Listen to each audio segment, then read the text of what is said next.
Hello, good morning, नमस्कार। सभी का स्वागत है पावर ऑफ नॉलेज लीगल मेरे चैनल पे। आई होप सब अच्छा कर रहे होंगे अपनी लाइफ में, है ना। अच्छे से पढ़ाई कर रहे होंगे। और आजकल जो हम खुद से प्रेम करो का पूरा 21 दिन का जो हम पूरा कोर्स लेकर के आए हैं, आपको सिखा रहे हैं, है ना। हम खुद भी सीख रहे हैं।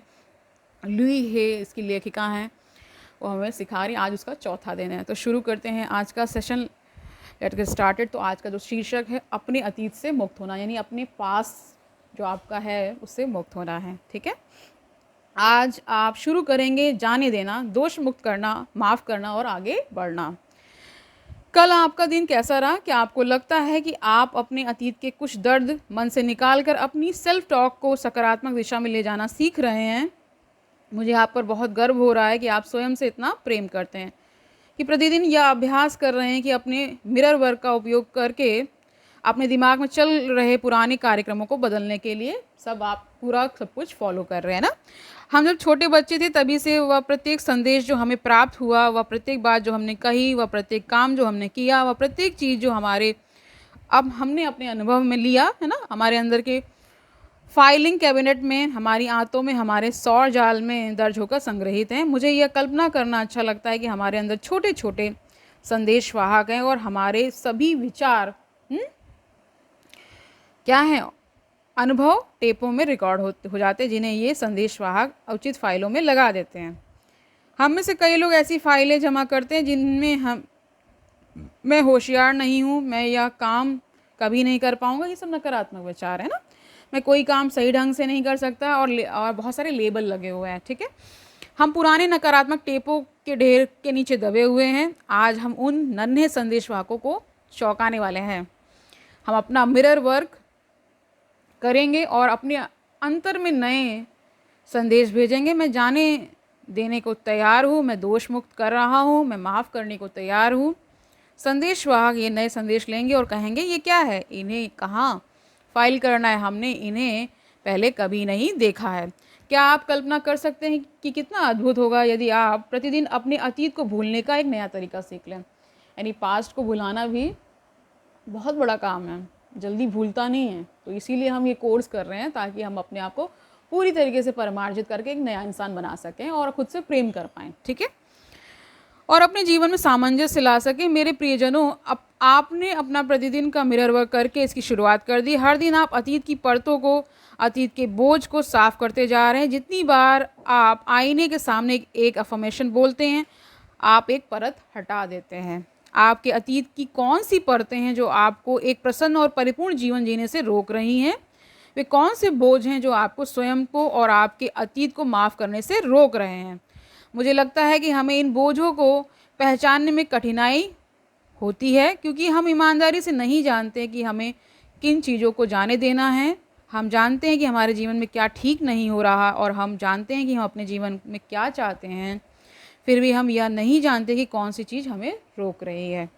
आपके जीवन में हर चीज़ उसका आईना है जो आप हैं। जिस प्रकार एक आईना आपकी छवि को प्रतिबिंबित करता है, उसी प्रकार आपके अनुभव आपकी आंतरिक मान्यताओं को प्रतिबिंबित करते हैं। यानी जो आप अंदर सोच रहे होते हैं वही आपके चेहरे पे रिफ्लेक्ट होता है। इसीलिए चेहरे को क्या कहा जाता है कि वो एक तरह का पूरी तरीके से आपके अंदर जो चल रहा है वो प्रदर्शित कर देता है ना। अगर आप बहुत नकारात्मक महसूस कर रहे हैं तो आप बहुत ही लो फील करेंगे, आपके चेहरे पे बहुत ज़्यादा निराशा रहेगी, इस तरह से ना।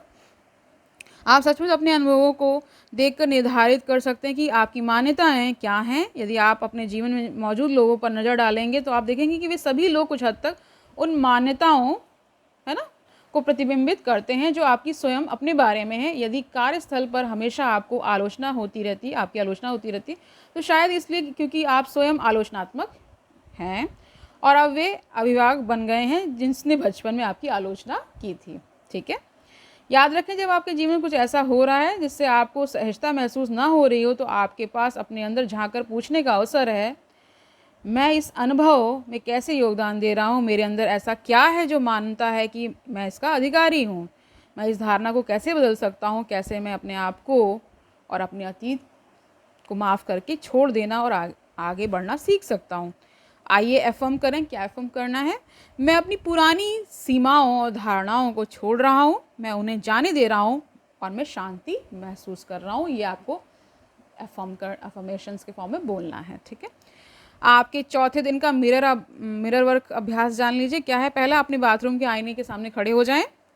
एक गहरी सांस लें और जब सांस बाहर छोड़ें तो अपने सारे तनाव को शरीर से बाहर निकल जाने दें।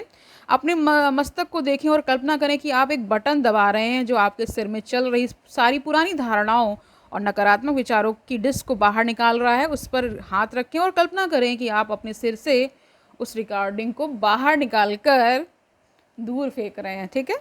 अब गहराई से अपनी आंखों में देखते हुए स्वयं से कहें, चलो हम सकारात्मक धारणाओं और एफर्मेशंस की एक नई रिकॉर्डिंग बनाएं। इन एफर्मेशंस को जोर से कहें, मैं जाने देने को तैयार हूँ, मैं मुक्त कर रहा हूँ, मैं जाने दे रहा हूँ, मैं अपना सारा तनाव बाहर निकाल रहा हूँ, मैं अपने सारे डर निकाल रहा हूँ, मैं अपना सारा क्रोध, सारा अपराध बोध निकाल रहा हूँ, मैं अपना सारा दुख बाहर निकाल रहा हूँ, मैं अपनी सारी पुरानी सीमाएं और धारणाएं छोड़ रहा हूँ, मैं उन्हें जाने दे रहा हूँ, मैं शांति महसूस कर रहा हूँ, मैं स्वयं के साथ शांति महसूस कर रहा हूँ, मैं जीवन की प्रक्रिया के साथ शांति महसूस कर रहा हूँ, मैं सुरक्षित हूँ। ये सारे पॉजिटिव एफर्मेशंस हैं। जब आप इनको कहने वाले हैं तो निश्चित ही आपकी ब्रेन की रीवायरिंग होगी, ठीक है। इन एफर्मेशंस को 2 या 3 बार दोहराएं। दिन भर में जब भी आपके मन में कोई मुश्किल विचार उत्पन्न हो, अपनी जेबी आईना यानी जो जेब में आईना था आपके, अपनी जेबी आईना निकालें और ये एफर्मेशंस दोहराएं, उनसे परिचित हो जाएं ताकि उन्हें दोहराना आपकी रोज़ की दिनचर्या का हिस्सा बन जाए। तो आज डायरी में क्या लिखना है वो जान लीजिए। शक्ति आपके अंदर है, ये शीर्षक होगा, ठीक है। चौथे दिन का दैनिकी अभ्यास देखिए। मैंने पाया कि हमारे जीवन की अधिकांश समस्याएं इन 4 कारणों से उत्पन्न होती हैं जिन्हें मैं बिग 4 कहती हूँ: आलोचना, डर, अपराध भाव और असंतोष।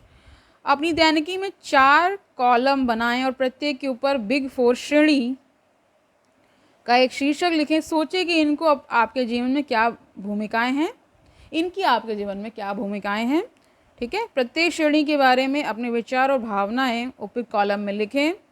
पहले चरण से वे 2 श्रेणियां चुनें जिनके बारे में आपने सबसे अधिक लिखा था और प्रत्येक श्रेणी में 10 एफर्मेशंस लिखें। उदाहरण के लिए क्या है, यदि एक श्रेणी असंतोष है तो आप कुछ ऐसे एफर्मेशन लिख सकते हैं: अब मैं अपने सारे दर्द और असंतोष बाहर निकालने का चुनाव करता हूँ। जितना अधिक असंतोष मैं बाहर निकालूंगा उतना ही अधिक प्रेम मेरे पास देने के लिए होगा, ठीक है। हमारे जीवन में हर चीज़ उसका प्रतिबिंब है जो हम हैं। अपने जीवन में मौजूद उन लोगों के बारे में सोचें जो आपके लिए सबसे ज़्यादा चुनौतीपूर्ण हैं। उनकी कौन सी खूबियाँ आपको सबसे ज़्यादा परेशान करती हैं, उन्हें सीख लें। चौथा, तीसरे चरण में लिखी हुई खूबियों पर नज़र डालें। अब यह लिखें कि कैसे इनमें से प्रत्येक खूबी एक ऐसी धारणा को प्रतिबिंबित करती है जो आपकी स्वयं के बारे में है। आप शायद यह भी लिखना चाहेंगे कि आज के अभ्यास के दौरान आपने अपने बारे में क्या सीखा, ठीक है। तो आज दिल की बात क्या है, हार्ट थॉट क्या है, मैं जाने दे सकता हूँ, ठीक है। हम आदतें और पैटर्न इसलिए बनाते हैं क्योंकि वे किसी न किसी रूप में हमारे काम आते हैं। यह आश्चर्यजनक है कि हम कितनी बीमारियां उत्पन्न करते हैं क्योंकि हम किसी अभिभावक को दंड देना चाहते हैं। हो सकता है हम ऐसा जानबूझकर ना कर रहे हों। वास्तव में अधिकांश मामलों में ऐसा जानबूझकर नहीं किया जाता है, लेकिन जब हम अपने अंदर देखना शुरू करते हैं तो हमें पैटर्न दिखाई देते हैं। हम अक्सर नकारात्मकता उत्पन्न कर लेते हैं क्योंकि हमें जीवन के कुछ क्षेत्रों को संभालना नहीं आता। यदि ऐसा है तो अपने आप से पूछें, मुझे किस बात का अफसोस हो रहा है, मुझे किस पर गुस्सा आ रहा है, ये पूछना है खुद से, ठीक है। मैं किस चीज़ को टालने की कोशिश कर रहा हूँ, मुझे ऐसा लगता है कि इससे मैं बच जाऊँगा। यदि आप किसी चीज़ को जाने देने के लिए तैयार नहीं हैं, आप सच में उसे अपने पास रोक कर रखना चाहते हैं क्योंकि वह आपके काम आती है, तो इस बात से फ़र्क नहीं पड़ता कि आप क्या करते हैं, आप उसे नहीं छोड़ पाएंगे। हालांकि जब आप किसी चीज़ को छोड़ने के लिए तैयार हो जाएंगे तो उसे जाने देना आश्चर्यजनक रूप से आसान हो जाएगा, ठीक है। तो आज का मेडिटेशन कैसे करना है वो थोड़ा सा देख लेते हैं। महान चिकित्सा के एक दशक की ओर एक नया द्वार खुलता हुआ देखें, ठीक है। ऐसी चिकित्सा जिसे हमने पहले नहीं समझा है। हम उन सब अविश्वसनीय क्षमताओं के बारे में सीखने की प्रक्रिया में हैं जो हमारे अंदर हैं और हम अपने उन हिस्सों के संपर्क में आना सीख रहे हैं जिनके पास जवाब है। और जो हमें उन तरीक़ों से रास्ता दिखाने और मार्गदर्शन करने के लिए मौजूद है जिनमें हमारी सर्वोच्च भलाई है। तो मैंने ये पहले भी बताया था कि अगर आपको अपने दोस्त और अपने दुश्मन से मिलना है तो जाके मिरर के सामने खड़े हो जाइए। यही मन, यही शरीर, यही सोच आपकी दुश्मन हो जाती है और यही मित्र भी रहती है। अगर आप पॉजिटिव सोचते हैं तो ये मित्रवत काम करेगी, नेगेटिव सोचेंगे तो शत्रुवत हो जाएगी। ठीक है, इस नए द्वार को पूरा खुलता हुआ देखें और कल्पना करें कि आप उसमें चिकित्सा के विभिन्न स्वरूपों की तलाश करने के लिए प्रवेश कर रहे हैं, क्योंकि चिकित्सा का अर्थ अलग अलग लोगों के लिए अलग अलग होता है। हम में से कुछ लोगों के पास ऐसे शरीर होते हैं जिन्हें चिकित्सा की आवश्यकता होती है, कुछ लोगों के दिलों को चिकित्सा की आवश्यकता होती, कुछ लोगों के मन ऐसे होते हैं ना जिन्हें चिकित्सा की आवश्यकता होती है। इसलिए हम प्रत्येक व्यक्ति की आवश्यकता के अनुसार चिकित्सा के लिए खुले और ग्रहणशील हैं। हम व्यक्तिगत विकास के लिए उस द्वार को पूरा खोल देते हैं और यह जानते हुए अंदर प्रवेश करते हैं कि हम सुरक्षित हैं और यही सच है। तो ये मेडिटेशन में ऐसा आपको शांत अवस्था में बैठ करके सुखासन में आराम से यही बातें सोचनी हैं। देखिए आपका दिन, आपका पूरा जो दिमाग है, आपका मन है, वो सब अलाइन हो जाएगा। ठीक है, आप बेहतर महसूस करेंगे, है ना। ये सब काम आने वाला है। तो आज पूरा जो खुद से प्रेम करो, है ना, आज चौथा दिन था। ठीक है, आई होप आपने सारा कुछ नोट कर लिया है कैसे क्या करना है। अगर कहीं कुछ छूट गया है वीडियो को दोबारा देखिए, इसकी प्रैक्टिस करें। जो जो चीज़ें बताई गई, डायरी वर्क करना है आपको, एफर्मेशंस करने हैं, मेडिटेशन करना है। ठीक है, ये 3 चरण मुख्यतः बताए गए हैं। रोज़ डेली इसका अभ्यास करेंगे। 21 दिनों तक हम करने वाले हैं। आज चौथा दिन है और निश्चित ही हम खुद से प्रेम करना सीख जाएंगे।